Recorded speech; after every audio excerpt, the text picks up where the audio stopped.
नमस्कार सबैजनालाई मेरो च्यानल नेपाल अनलाइन सेयर मार्केटमा तपाईलाई स्वागत छ। आज 1-2 महिनादेखि हामी यो 4 to 12 को क्यापको बारेमा सुनिरहेको छौं। सीसीडी रेशियो र सीडी रेशियोको बारेमा पनि सुनिरहेको छौं र नयाँ लगानीकर्ताहरूलाई अलि बुझ्न गाह्रो भएको छ यो 4 to 12 को 4-12 क्याप के हो र यो सीसीडी रेशियो र सीडी रेशियो भनेको के हो र यसले बजारलाई कसरी घटाइरहेको छ। यो भिडियो बनेको बिगिनरहरुको लागि मात्र जसलाई थाहा छ उहाँहरुले भिडियो नहेर्नु होला र अझै पनि म पर्सनली मेसेजमा मेरो यो पेजमा कति जनाले मेसेज गरिरहेको हुन्थे नि यो 4-12 क्याप के हो सीसीडी रेशियो के हो त्यसैले आज मैले यसको भिडियो बनाउँदै छु नयाँ लगानीकर्ताहरूलाई बुझाउनको लागि एकदमै सिम्पल ल्याङ्ग्वेजमा र यसले कसरी बजारलाई घटायो अथवा इफेक्ट गर्यो भन्ने कुरा क्लियर गर्छु। सो स्टार्ट गरौँ। त्यो भन्दा पहिला मेरो channel Nepal online share market subscribe गर्नुभएको छैन सब्स्क्राइब गर्नु होला। अब 4-12 को क्याप तपाई सुनिराख्नु भयो होला न्यूजमा यताउता जता पनि 4-12 को क्याप 4 to 12 को क्याप यो भनेको के हो यसको बारेमा बुझौं। यो भनेको अब तपाई एउटा कुरा बुझ्नुस् यो शेयर जुन हुन्छ हामीसँग जुन शेयर हुन्छ त्यो शेयर चाहिँ धितो राखेर हामी लोन निकाल्न मिल्छ। त्यो शेयर धितो राख्दाखेरि एभरेज प्राइस निकालिन्छ 120 दिनको एभरेज प्राइस निकालिन्छ र त्यो एभरेज प्राइस आको जुन अमाउन्ट हुन्छ हाम्रो टोटल शेयरको मानौ 1 अर्बको अमाउन्ट भयो भने त्यसको 70% सम्म मैले लोन लिन सक्छु लोन पाउन सक्छु। त्यो 1 अर्ब भ्यालु बराबरको 120 दिनको एभरेज प्राइसको अनुसारमा 1 अर्ब भ्यालु बराबरको शेयरको 70% मैले लोन लिन पाएँ भनेपछि त्यो शेयर चाहिँ धितो राखेर बैंकमा मैले 70% लोन लिन पाउँछु। 1 अर्ब छ भने 70 करोड सम्म मैले लोन लिन पाएँ। यो सिस्टम पहिला थियो र अहिले के नेपाल राष्ट्र बैंकले लिएर आएको छ भने 4 देखि 12 को क्याप लिएर आएको छ। 4 देखि 12 को क्याप भन्दाखेरि म्याक्सिमम 12 करोड भन्दा बढी बैंकबाट अब शेयर चाहिँ धितो राखेर लिन नपाउने म्याक्सिमम 12 करोड मात्र पाउने त्यो पनि 3टा बैंक गरेर यदि 12 करोड म्याक्सिमम निकाल्नु छ भने 3टा बैंकबाट 4-4 करोड गरेर त्यही 4 करोड यो 4 to 12 को क्याप दिएको छ। यो 4 भनेको त्यही हो 4-4 करोड गरेर यो 12 करोड 3टा बैंकबाट लिन पाउने त्यसरी सिस्टम लिएर आएको छ र 12 करोड भन्दा माथि नलिन पाउने।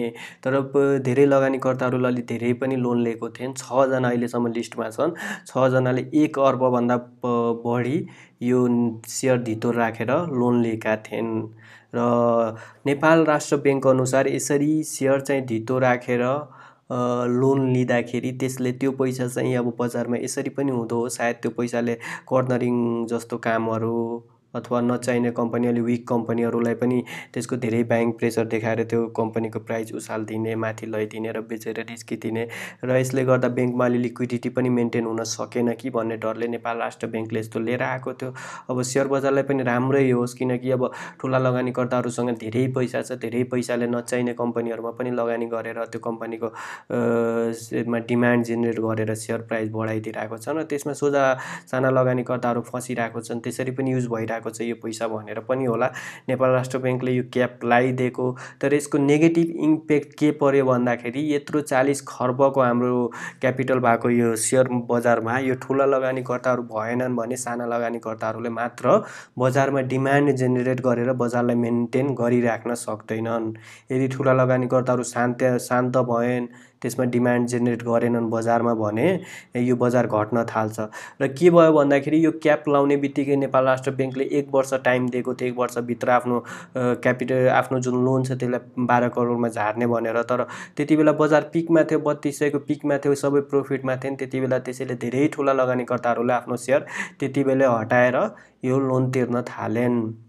सो त्यतिबेला बजारमा सप्लाई धेरै आइसकेपछि बजार चाहिँ घटेको थियो 700 पोइन्टले पनि घटेको थियो त्यस्तो सिनारियो हामीले हेर्न पायौं यो क्यापले गर्दा र यसको नेगेटिभ इम्प्याक्ट त्यही पर्यो कि बजारमा चाहिँ डिमान्ड चाहिँ जेनेरेट हुन सकेन जुन ठूला लगानीकर्ताहरुले डिमान्ड बजारमा बनाइराख्थेन र त्यो डिमान्डले गर्दा शेयर प्राइस बढिरहेको थियो त्यो चाहिँ बजारमा अलिकति कम भयो यसरी लोन लिन नपाउँदा त्यो शेयर धितो राखेर लोन लिन नपाउँदा बजारमा पैसाको कमी भयो र शेयरहरुको सप्लाई धेरै बढ्यो किनकि त्यो जसले लोन लिएको थिएन त्यो चाहिँ शेयर बेचेर लोन तिर्न थाल्दाखेरि सप्लाई धेरै भएर अलिकति शेयरको प्राइस घटेको यसरी यो 4 to 12 क्यापले बजारलाई इफेक्ट गर्यो र यसलाई हटाउने माग अझै पनि गर्दै छन् लगानीकर्ताहरुले र यसको बारेमा नेपाल राष्ट्र बैंकले र गभर्नरले चाहिँ अलिकति बुझ्ने यसलाई अलिकति अपडेट गर्ने भन्ने कुरा पनि छ र अब यो 4 to 12 को क्याप रह्यो 4-12 क्याप, यसको बारेमा बुझिसक्नुभयो तपाईँ।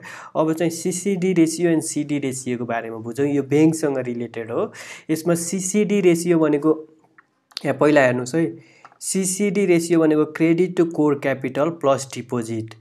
यो भनेको ब्याङ्कसँग जुन कोर क्यापिटल छ, जुन ब्याङ्कको पुँजी छ 10 अर्ब 11 अर्ब 12 अर्ब, र ब्याङ्कले जति कस्टमरहरूबाट डिपोजिट, जुन कस्टमरले डिपोजिट ब्याङ्कमा राख्छन् जम्मा गर्छन् त्यो छ। यो कोर क्यापिटल र डिपोजिट दुइटै जोडेर ब्याङ्कले चाहिँ आफ्नो कस्टमरहरूलाई लोन दिन पाउने भन्नाले आफ्नो पुँजी पनि युज गर्न पाउने र डिपोजिट पनि युज गर्न पाउने, यो दुइटैलाई युज गरेर आफ्नो कस्टमरलाई लोन दिन पाउने। र त्यो चाहिँ रेसियो कति मेन्टेन गर्नु पर्यो, 85% मेन्टेन गर्नु पर्यो। भन्नुको मतलब इक्जाम्पलको लागि सजिलोको लागि भनौँ भने 100 रुपियाँ मसँग मेरो क्यापिटल र डिपोजिट दुइटै जोडेर मसँग 100 रुपियाँ छ भने त्यसको 85% मैले लोन दिन पाएँ। 15% चाहिँ क्यास मसँग राखिरहनु पर्छ। म्याक्सिमम मैले 85% सम्म लोन दिन पाएँ भन्नुको मतलब 85 रुपियाँ दिन पाएँ मेरो कोर क्यापिटल र डिपोजिट दुइटैबाट। पहिला त्यस्तो सिस्टम थियो र अहिले नेपाल राष्ट्र ब्याङ्कले नयाँ सिस्टम लिएर आएको छ सिडी रेसियो। सिडी रेसियोले के गर्छ त, क्रेडिट टु डिपोजिट रेसियो। यो भनेको मसँग जति डिपोजिट आएको छ त्योबाट मात्र मैले लोन दिन सक्छु र त्यो 90% सम्म दिन सक्छु। मानौँ मैले डिपोजिट यो वर्ष 100 रुपियाँ डिपोजिट मैले जुटाएँ, 100 रुपियाँ डिपोजिट जुटाएँ भने मैले त्यसको 90% 90 रुपियाँसम्म लोन दिन पाएँ। 10% चाहिँ क्यास मेन्टेन गरिराख्नु पर्यो मसँग। र जुन मसँग कोर क्यापिटल छ, मेरो पुँजी छ, त्यो पुँजी चाहिँ मैले मेन्टेन गर्न पुँजी चाहिँ मैले युज गर्न पाएन, त्यो पुँजी मैले चलाउन पाएन, त्यो पुँजी त्यत्तिकै राखिरहनु पर्यो। र जुन डिपोजिट आइरहेको छ मसँग, डिपोजिटबाट मात्र त्यसको 90% मैले लोन दिन पाएँ। यसरी गर्दाखेरि के भयो त, फेरि चाहिँ ब्याङ्कमा लिक्विडिटी मेन्टेन हुन गाह्रो भयो, ब्याङ्कमा तरलता मेन्टेन हुन गाह्रो भयो। र जब ब्याङ्कमा लिक्विडिटी टाइट हुन्छ त्यति बेला डिपोजिट धेरै कलेक्ट गर्नको लागि ब्याङ्कहरूले इन्ट्रेस्ट रेट जुन हुन्छ त्यो बढाउँदै जान्छ र इन्ट्रेस्ट रेट बढ्दै जानु भनेको सेयर बजारलाई नेगेटिभ इम्प्याक्ट पर्छ। यहाँ उल्टो रिलेसन छ, यदि ब्याङ्कले इन्ट्रेस्ट रेट बढाउँदै गयो भने सेयर बजार घट्दै जान्छ। उल्टो रिलेसनसिप छ यो, किनकि अब यस्तो पनि हुन्छ, अब जुन लोन लिएर सेयर बजारमा कारोबार गरिरहेको हुन्छन् त्यो इन्ट्रेस्ट रेट बढिसकेपछि त्यसलाई लोन चाहिँ फिर्ता सेयर बजारबाट निकालेर उता पनि जम्मा गर्छन्, अथवा रिस्क मान्छन् सेयर बजारमा पैसा लोन लिएर सेयर बजारमा लगानी गर्न रिस्क माग्छन् यदि इन्ट्रेस्ट रेट आइछ ब्याङ्कको भने। यस्तो कुराहरू हुन्छ। त्यस कारणले गर्दाखेरि यो ब्याङ्कको इन्ट्रेस्ट रेट बढ्यो भने सेयर बजार घट्ने गर्छ। र अब यो सिडी रेसियो आएपछि ब्याङ्कमा तरलता मेन्टेन हुन गाह्रो भयो, ब्याङ्कमा पैसा इनफ भएन लोन दिनको लागि। त्यस कारणले डिपोजिट चाहिँ धेरै तान्नु पर्यो ब्याङ्कले कस्टमरहरूबाट, र त्यो लोभ्याउनको लागि ब्याङ्कले चाहिँ इन्ट्रेस्ट रेट बढाउनु पर्यो। र इन्ट्रेस्ट रेट बढाउँदाखेरि सेयर बजारलाई उल्टो इम्प्याक्ट पर्छ, सेयर बजार घट्छ। त्यसले गर्दा यो सिडी रेसियोले पनि बजारलाई नेगेटिभ इम्प्याक्ट गरेको। यदि सिसिडी रेसियो भएको भए, सिसिडी रेसियोमा त ब्याङ्कले त कोर क्यापिटल पनि युज गर्न पायो भनेपछि ब्याङ्कसँग इनफ पैसा रह्यो, डिपोजिट र कोर क्यापिटल दुइटै युज गर्न पाउँदाखेरि ब्याङ्कसँग इनफ पैसा भइसकेपछि लिक्विडिटी मेन्टेन हुन्थ्यो र ब्याङ्कले ब्याज दर बढाउनु पर्थेन। त्यस्तो ब्याज दर नबढाउनु पर्दा यो बजारलाई चाहिँ इम्प्याक्ट पर्थेन। त्यस कारणले अहिले लगानीकर्ताहरूको माग यो सिडी रेसियोलाई खारिज गरेर फेरि सिसिडी रेसियो लिएर आउने भन्ने पनि माग छ। यसरी यो सिडी रेसियोले पनि बजारलाई इम्प्याक्ट गरेको छ, यो कुरा तपाईँहरू बुझ्नुपर्ने हुन्छ। रिपो पनि जारी गरे रहेछ, रिपो पनि 20 अथवा 25 अर्बको रिपो पनि जारी गरे रहेछ। र यत्रो ठुलो बजारमा त्यति रिपोले ब्याङ्कको लिक्विडिटी मेन्टेन गर्नु भनेको खासै पोसिबल जस्तो लागेन। यदि नेपाल राष्ट्र ब्याङ्कले फेरि यो सिसिडी रेसियो लिएर आयो भने यसले केही राम्रो गर्ला, तर त्यो थोरै रिपोले चाहिँ खासै केही लिक्विडिटी मेन्टेन गर्ला जस्तो छैन ब्याङ्कमा। सो यो दुइटैको बारेमा तपाईँ बुझिसक्नुभयो होला। आजलाई यति, र मेरो च्यानलले पाल अनलाइन सेयर मार्केट सब्सक्राइब गर्नुभएको छ सब्सक्राइब गर्नु होला। हस्त, धन्यवाद।